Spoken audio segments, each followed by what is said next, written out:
ఓం శ్రీ లక్ష్మీ నరసింహస్వామియే నమో నమః. సింహాచలం దేవస్థానం.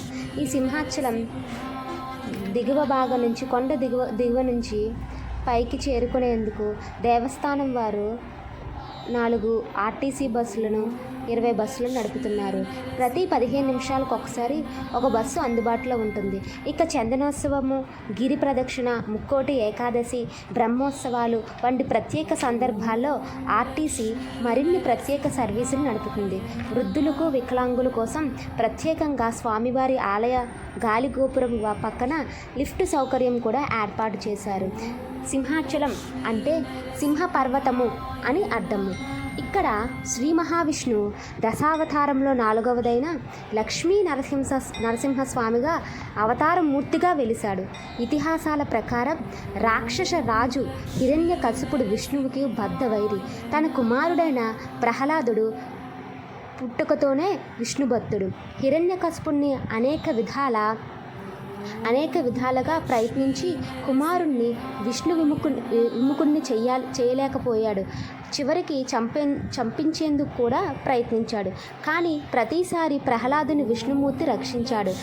విసిగిన హిరణ్యకశిపుడు విష్ణువుని సర్వవ్యాప్తమని చెబుతున్నావు కదా, ఏడి ఈ స్తంభంలో ఉన్నాడా చూపించమని స్తంభాన్ని పగలగట్టగా విష్ణువు నరసింహస్వామిగా స్తంభాన్ని చీల్చుకొని వచ్చి హిరణ్యకశిపుడిని సంహరించి ప్రహ్లాదుని రక్షించాడు.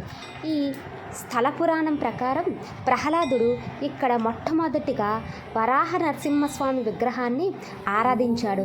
ఆ తరువాత కాలంలో చంద్రవంశానికి చెందిన పురూరవుడు అనే రాజు విమానం మీద వెళ్తూ ఉండగా ఈ స్థలానికి ఉన్న అత్యంత ప్రశస్తమైన శక్తి ప్రభావం వల్ల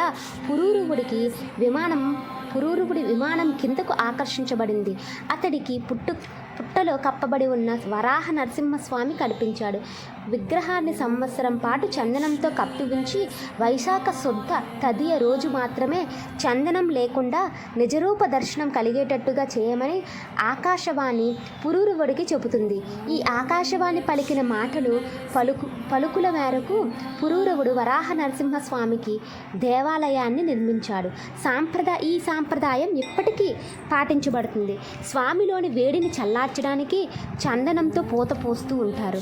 వరాహం, నరుడు, సింహ రూపాలు కలిసిన ఈ నరసింహస్వామి అవతారం నిజరూపం త్రిభంగ ముద్రలో వరాహం తల, సింహం తోక కలిగిన మనిషి శరీరంతో ఉంటుంది.